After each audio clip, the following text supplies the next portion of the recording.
In this video, we learn more about glycolysis, which is the first step in cellular respiration. Glycolysis takes place in the cytosol of the cell. In the glycolytic pathway, glucose is broken down into two molecules of pyruvate. The potential energy or free energy that is released as a result of this breakdown of glucose is used to add a phosphate group to ADP or adenosine diphosphate to generate ATP or adenosine triphosphate. This molecule serves as the basis for all the energy needs of cells. Glycolysis consists of two phases, namely an energy investment phase and an energy payoff phase. During the energy investment phase of glycolysis, glucose is phosphorylated twice, meaning two phosphate groups are added onto glucose, leading to the formation of fructose 1,6-bisphosphate. The energy investment takes place in the form of two ATP molecules.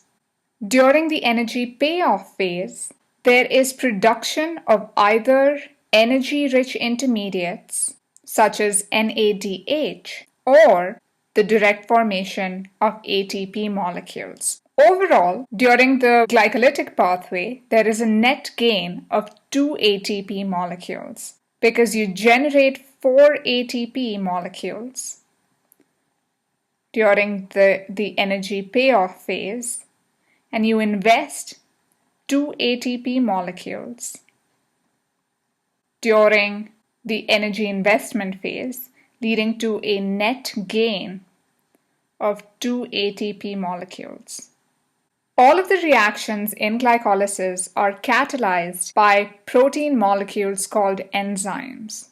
The final product of glycolysis is pyruvate, which will be converted into acetyl coenzyme A, and acetyl coenzyme A will enter the Krebs cycle. To be able to understand how the glycolytic pathway is regulated, we need to understand the concept of feedback inhibition, where an enzyme in a pathway is inhibited by the product of that pathway. One of the important products of the glycolytic pathway is ATP. The goal of cellular respiration is to generate large amounts of ATP to power cellular reactions. When there is an abundance of ATP, feedback inhibition helps cells stop glycolytic reactions and conserve their stores of glucose for a time when ATP becomes scarce. In this way, glycolysis is regulated by ATP. Specifically, ATP regulates the enzyme phosphofructokinase, which catalyzes one of the early reactions in the pathway. This enzyme has two binding sites for ATP. The active site, where ATP phosphorylates fructose 6-phosphate, resulting in the synthesis of fructose 1,6-bisphosphate, and a regulatory site.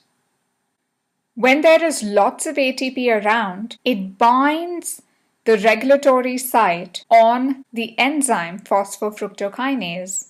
The binding of ATP at this site leads to a change in conformation of the enzyme, which slows down the rate of the reaction happening at the active site.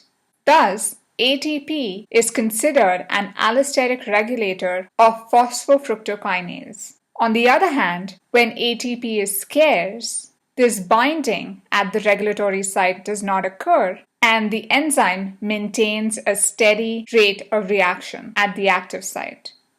The rest of the reactions that are part of cellular respiration occur in the mitochondria. The mitochondria are organelles within the cell that are considered a powerhouse of energy production. Pyruvate is transported from the cytosol into the mitochondria.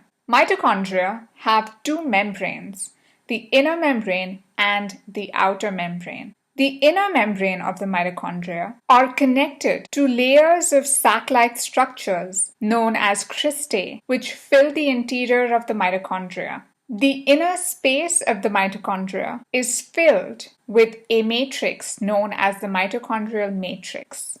If you look at a visual representation of a mitochondrion, you can see these sac-like structures known as cristae, which are connected to the inner membrane of the mitochondrion, represented here in blue.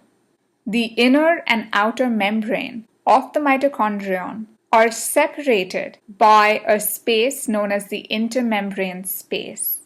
The inside of the mitochondrion is filled with a gel-like material known as the matrix. This brings us to the end of the discussion about glycolysis. After going through this video, I'd like you to be able to respond to the questions listed on this slide. Thank you.